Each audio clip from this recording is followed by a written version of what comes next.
the why part. All of you, I think, already know the why part. What we are interested really is the how part. How do we go about fixing what has gone wrong? How do we go about letting us come back on the track when we've been off track for so long? So the Happy Strong family is basically comprised of 3 people right now, excuse me. And this is myself. I've been a physician community activist for almost 10 years. I'm semi-retired. I work across the east end of Toronto. I've had an interest in speaking to the youth, to the parents, to the children, to this. It's a whole bunch of people because you see the problems before you see the answers. Brother Umar Zia, who's not here today, who's also an activist, he's a teacher, he's a guidance counselor. He has worked with the West End youth, the children, particularly because of his relationship as a school counselor and school teacher. He has a huge amount of interest in what goes on. And Brother Qaisar Gharib Hussain, who's sitting on the stage with me, has also been organized and arranging things across the GTA, more on the West End, but also in the North End, and has taken part in many parenting issues, and himself, mashallah, is a father of 2 young children. What do we believe? We believe firmly that the Quran has given us the guidance for what we do with our children. The Prophet ﷺ and Allah Ta'ala both. Allah Ta'ala has said, as you all know, Bismillah ar-Rahman ar-Rahim, رَبَّنَا هَبْ لَنَا مِنْ أَزْوَاجِنَا وَذُرِّيَّاتِنَا قُرَّةَ أَعْيُنٍ وَاجْعَلْنَا لِلْمُتَّقِينَ إِمَامًا. Guide us, Ya Rabb, guide us, and give us children that are a source of our happiness and pleasure, and make them the leaders. The Prophet Ibrahim ﷺ never asked for money or for status. He asked for good kids. It's a very pointed ayah. The Prophet ﷺ also said, the best of you is the one who's best to his. What does positive parenting mean? What's the problem? Well, first of all, we all know the predicament of the whether you're living in Canada, whether you're living in the US, whether you're living in Europe, even if you're living in Pakistan, the problem is the same.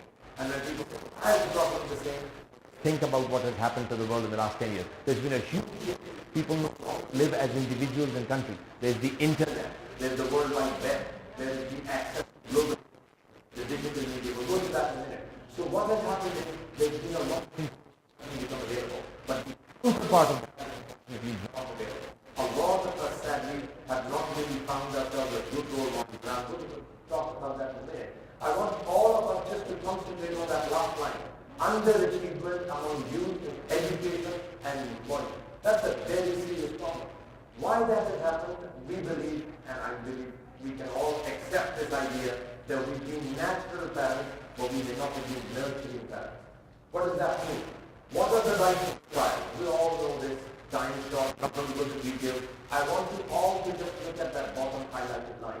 The rights to proper education, moral and religious.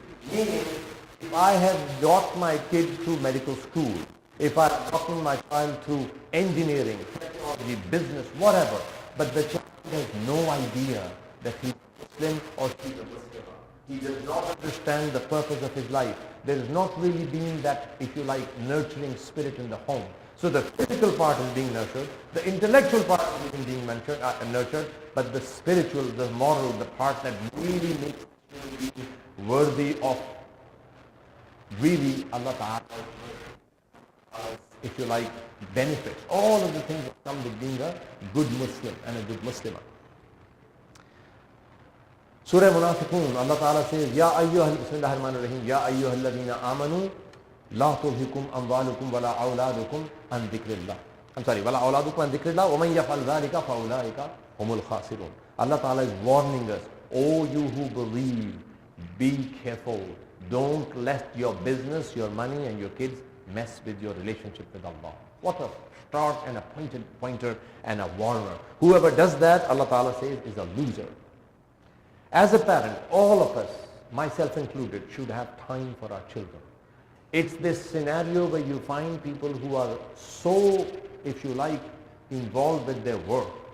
They're so involved with their business. They're so involved with whatever it is that is giving them their livelihood. And there's nothing wrong with that. But they have forgotten that the purpose of all this is ultimately, the purpose is to elevate the dhikr of Allah, the mention of Allah, and to make sure the priorities are stated and stayed clear for myself and my family. So if children have not learned Islamic manners and character from the home, it's very hard for them to go and learn it elsewhere. I believe there are three that are affecting us. The one I mentioned already is the lack of good role models. When children see fathers that are not going to the masjid, when children see mothers that are not wearing the hijab, when children see fathers and mothers that are doing activities that are completely and utterly unacceptable in an Islamic manner, and when there are other things like riba, backbiting, or lying, or cheating, or at some level the desire to not want to follow Islam, that gives a powerful message to our children. Then to put the children into a masjid and say, go and learn Islam, and the child comes back to see what's going on in the house, I suggest to all of you and myself, this is counterproductive. It's actually hypocritical. It actually produces an element in the child's life where he thinks or she thinks it's okay to do something here and something else outside the house. That to me is really the beginning of a weak, if not a shaky Islam. The next part is the lack of knowledge. Because of our backgrounds, myself included, we have not studied Islam at any level, most of us. Not studying Islam means we cannot really define Islam for ourselves. We have become a Q&A religion, as I call it. Questions and answers. Why did this happen? Why did the why? It's a why and more whys, but there is never really an explanation to say, did you ever study surgery like that? Would you expect to study engineering from YouTube? Would you? Why are you studying Islam like that? This is a guidance source that will lead you in this life to a better life and the next life to a better life. Why would you not spend time figuring out what that's supposed to be? And last but not the least is the uncontrolled exposure to the people don't have to appreciate how powerful this media business is, especially if there is lack of good role models and there is lack of knowledge. You have a son or a daughter who at 11 can ask you the most complicated questions, and this is because they have access to information. You have children that have been exposed to things that you and me as people who are over 30 or 40 would never have seen, because these things were not available. And we don't realize when we hand our children these powerful tools called iPhones or cell phones or whatever phones they are, we have just handed them something that will potentially be able to shake their Islam. Now, what do you do? Well, for a start, let's make sure we don't lose hope. We don't stop telling our children what is good and bad. This is so powerful. I don't think all of us already know, I'm sure you do. The child has a father as a hero and the mother as a hero. It's me and you that make ourselves a zero. They counted literally as what should I be doing that? How can I make you happy? Mom, how can I make you happy? But when I show him that I don't even care about the good and the bad, I don't really act like an example. I don't narrate stories. I don't tell children stories. So many times I've heard parents say, Brother Rashid, how can we tell the children about this deen called Islam? The best way, subhanAllah, Allah Ta'ala is saying, Ahsanul Qasas. Allah Ta'ala is saying these are the best stories. One kid spoke to me one time, I still remember this. He said, Uncle, I'm bullied. I don't know how to deal with it. I said, Beta, son, you are bullied. One sister came and said, Brother, I am a single mother. I said, Maryam was a single mother. Subhanallah, why don't we tell these things to our children? A brother came and he said something else. I said, Musa alayhi salam ran from the FBI of Pharaoh. Why? Because he was being chased into indecency and he didn't want to.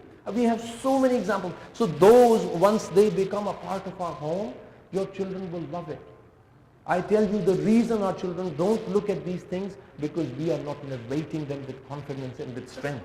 Last but not the least is create time with other Muslims. We should see our Muslim brothers from any country as our natural allies. We should not look at what nationality and what particular, if you like, group they're in. But the fact is they are Muslims.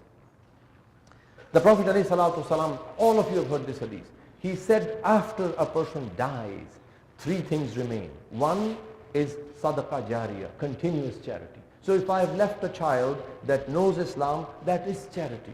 If I have left useful knowledge, my son knows how to make salah. My daughter knows why she is wearing the hijab. My neighbors know that I have a beautiful religion that I am confident with. When fasting season comes, my children don't drop not fasting because they think, Dad, I've got a long day. You created that confidence in them. And also, remember the Prophet ﷺ said, a child, waladun salih, son or daughter, who supplicates for you. Think about it. If you have invested in a child who's gained useful knowledge, you've got all three. All three are there. The Prophet ﷺ, once again, he said, each one of you is a shepherd. You are responsible for what you have been given. And the mother also, in case you think mothers are also shepherdesses. Why? Because Islam looks at the whole thing as a whole. It gives you the responsibility of a son and a daughter to say, now, I have given you the opportunity. And you know what? When I saw the theme of the conference, absolutely beautiful. If you don't create beautiful, confident young kids, you ain't got no future in Canada. I don't care what you believe in. This is my opinion. I'm not saying you have to believe me. But I'm saying I can tell how the community is doing by looking at their children. I can.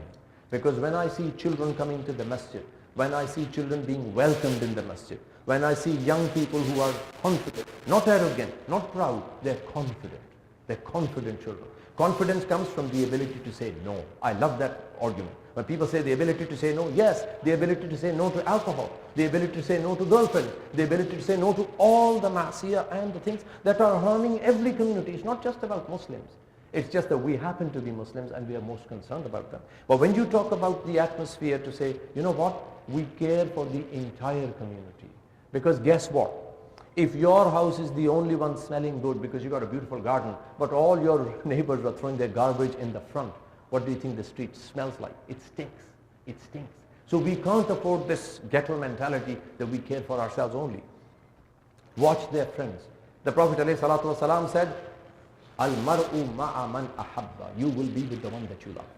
So if my child and your child does not care about the children that he or she is with, if I have not introduced the idea that a friend can lead you to this and a friend can lead you to that. Think about a friend who's leading you to drugs. Think about a friend who's taking you to salah. Think about the difference in those two. Think about how you are treating them. Sabr, tahammul. The Prophet ﷺ has a sahabi called Ans. You know what he said? Long after the Prophet ﷺ has passed away, he said, I was with the Prophet ﷺ for 10 years. Never did he say to me, why did you do this and why did you not do this? Don't accuse your children. Don't make them feel bad. They are having a hard time outside. Sometimes it is important to not speak if you don't know. I can't tell you the number of children I've spoken to who are messed up because the father said something or the mother said something that's completely un-Islamic. It's also inaccurate. So be careful in how you interact with them. When we realize how much our children are facing, they are really facing a world in which advertisements, highly inappropriate images, mass circulation of tabloids, and TV, movies, and the internet. If you look at the term www, World Wide Web. You know the word web? It comes from spider web. What does a spider do? It traps things and takes care of them. Be careful. We have created this organization called the Happy Strong Family because we realize almost everybody knows the problems. Almost everybody does. But when it comes to solutions, how many of us really know? And many times it's actually very disheartening when you realize the problem is so serious and I don't seem to have any answer for it. So we created an organization called the Happy Strong Family. Kaisar is here, inshallah, at the end of this talk. If you want to, there'll be more information available. You create something we believe can be the beginning of our life. What we introduce the idea to all of you and myself, think of your child as 25 years old. If your son is 5, if your son is 10, now imagine he's 25 and they're not on the door. What do you want to see? Once you've gotten that image in the heart, now start to look at the factors that will help you get the child where you want them to be. So socially, not taking part in any Islamic activity. Physically, if they are not sitting in front of the video game, you are becoming a problem. If they are intellectual, if they are not reading, if they have no idea who Khalid bin Walid is, if they have no idea who, if you like, the Prophet, if they have not read the Seerah, how are they going to be intellectually strong and creative? What have they created? Do they work in the garden? Do they clean the shed? Do they take part in any activities that give them creation? Emotionally, how stable are they? What is the reason for the divorce rate that's up there where it is? Main reason, we have not established how to control the emotions that all of us have. It's amazing how things, spiritual nourishment, again the same thing. If the child has not read the Quran, if the child does not know a single thing about Salah, maybe not a single thing, but he does it in like a robotic fashion. And in fact, the reason he does that is because that's what his dad does, that's what his mom does. You have created somebody that's going to be what I call the habitual Muslim, not the confident Muslim. He's habitually doing Salah, he's habitually doing Psalm, he is because he's seen it all his life. But the moment he leaves the house, now what does he see? He doesn't see any of this. And he never had the dad or a mother as a role model, so he doesn't really care. It's that the building only comes if the foundation is strong. So this is the organization that we have, and inshallah we have more information if you want, and we can tell you a little bit more about it. What should we do? Be sure, please brothers and sisters, that salah is a normal part of your house. Just like food is normal part of the house, salah should be a spiritual food in your house. It should be normal for the son to see the dad wake up at Fajr. It should be normal for the son to see the mum reading the Quran, and the dad for that matter. Similarly, please don't ignore these beautiful du'as of the Prophet ﷺ. We should be happy that we have so much spiritual vitamins in our midst. Alhamdulillah alladhi ahyana ba'da ma amatana wa ilayhi nushur. What just happened? You punched shaitan in the face. That's what just happened. You got into the bathroom. Allahumma bika min al-khubuth. What happened? You gave shaitan a kick in the... That's exactly what happened. Because shaitan is only going to be weakened by these spiritual vitamins that have been given to us by the Prophet ﷺ. And last but not the least, love your children.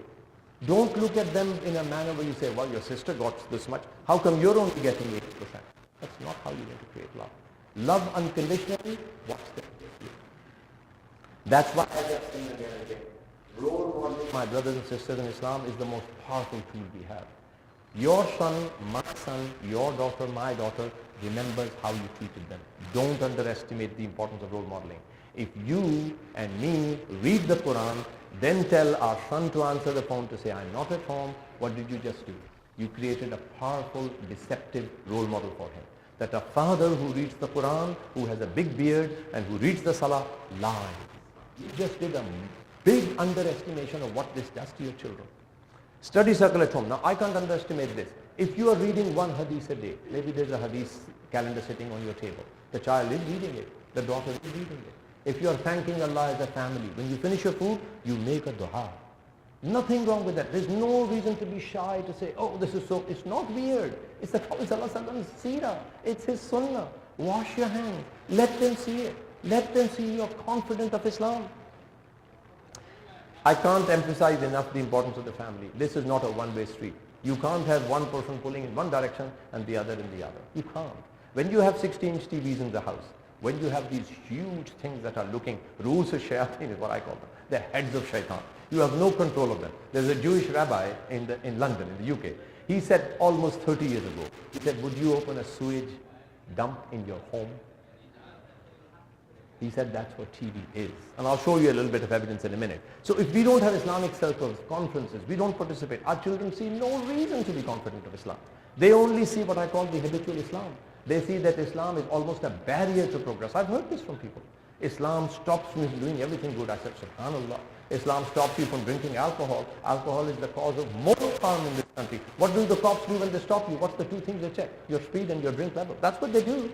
What happens at the major holidays? You have a whole bunch of cops coming out to make sure that the streets are safe. Do you not think that's something important to let your children know? That you have this beautiful methodology that protects you against it? Then the stories of the prophets. Like I said right at the beginning, the Sahaba radiallahu ajma'in. We should be so happy to know that these Sahaba radiallahu ajma'in are shining lights. We don't need to look at Justin Bieber. We don't need to look at Siley Man. We don't. We have huge giants in our seerah, in the Prophet ﷺ seerah, as well as history to look at. Nothing wrong with studying medicine. Nothing wrong with studying economy. But do your children know what they're doing it? Do they know that there is an ethical component to whatever they're doing? Time is short, otherwise I can simply point out these things become very important as time goes on. Public schools, you all know this. Valentine's Day, Halloween, Christmas, Easter, you name it. Your children are getting a whole load of this information and they're sometimes very confused. And that's largely because we have not introduced the idea that there is goodness in our religion and we can talk about these things without losing confidence of who we are. Similarly, when there is no guidance for them and they are spending 8 hours in school, and I'm not blaming schools, public schools do a wonderful job. I'm just saying we have our job to do. We cannot delegate responsibility to others. Remember, there is an ungodly atmosphere. Many people actually, children, I've heard it, children sometimes make fun of other children who are making salah. Why are you rubbing your nose on the ground? Why is this happening? Because I never introduced the idea of Islam from my home. My child doesn't know what salah is. If I told you that scientists are now telling us that you literally get rid of all the static electricity when you put your head down on the ground, that actually makes you a calmer, unstressed person. Non-Muslims have discovered this for me and you. Isn't that amazing? The Prophet ﷺ, Allah Ta'ala told us this 1400 years ago. 1400 years ago. But because, as I say, confidence is missing, information is missing as well. Digital media, please don't underestimate it. The youngest child that has been reported watching pornography on iPhones or other digital media is 9. That's evidence that's available in any, if you like, media that you want to look at. Digital media, and I've just put that book up there because this book was written by two people who are obviously not Muslims. They have actually written, Stop Teaching Our Kids to Kill. The book is there, the title is there, you're more than welcome to look it up yourself. But I've given you some crux of this. The average child is watching 5,000 hours of TV. There are now American Pediatric Association guidelines which say your children, when they are that young, their brain is not fit to be exposed to this information. There's serious problems with neuronic development in your children. We cannot be doing this and expect the answer to Allah Ta'ala. Same thing. A book that came out almost 20, in fact 40 years ago, Gerrymander. He gave the 4 major disadvantages of TV 40 years ago. Look at what he has said. Aggressive behavior, lack of creativity and imaginations, lack of patience, lack of participation, lack of physical and mental development. Somebody told us this 40 years ago. It also said that there is a high amount of sexual content, violence, promotion of anti-God lifestyle, and wasting time most of all. This is another book that is about the effects of video games, which so many of us, without thinking, expose our children. Do you realize how much violence is being produced by some of these things? Do you realize how much it's creating a culture of particularly boys who want to do nothing advantageous or nothing productive? Because they think winning games and becoming a hero on the internet is the biggest game in their life. This is really what I mean. This is Leonard Sachs, who's also a psychologist but a family physician, who talked about under-motivated young men in society by the book called Boys Adrift. So what should we do? Well, first of all, Amr bil Maruf, Nahi anil Munkar. Limit your TV watching. Use a lot of reading. We cannot be the Ummah of Allah and the Muhammad alayhi salatu wasalam. And the first word that was revealed to the Prophet was Iqra. Amazing. A man who could not read and write, the first words are being given to him, read. And what has happened to us? You all know. I'm not going to tell you what's happened. We have abandoned books. We have abandoned reading. Most of us, sadly, have abandoned intellectual pursuit of goodness. What do you do about TV? Because it's a big issue. But for a start, if I'm sitting watching TV for 3 hours, it's going to be pretty hypocritical to stop my kids. So limit it. Fix yourself before you ask others. Limit yourself. And then if you're going to watch together. But I hope there is a certain amount of haya still there. The Prophet ﷺ said, Hal haya shu'batul iman. Modesty, decency is a part of our deen. Storytelling, relate according to age, celebrate positivity. When we don't tell our children about the positive in Islam, when we don't tell our children about all the good things Muslims have done in the past and the present, what happens? Children look around them to see what's good about this religion except salah and fasting. I don't see nothing good. All that's coming out is negative news. What do you expect your children to be? What do you expect them to be? In fact, it affects the adults, never mind the children. So then again, the father in particular, I'm saying this with all the love that I have for the Muslim community, please, father, get back with your children. Don't abandon them. There's this famous story where a father comes back and doesn't have time for his son and gives him a paper split into 4 and says, go and fix this. There's what appears to be a photograph of the world on one side of it. And he's expecting that he will drink his chai while the son is trying to figure out the world. The son is back in less than half a minute. How did you do that? Said, Dad, on the other side of it was being. Put the human together and the world came together. Jazakallah khair, I appreciate the time that you've given me. It's a very sensitive topic. It's a long topic. It can't be put into a crux like this, but I hope I've given you all some thinking points. Inshallah, I'm happy to take questions. Jazakallah khair.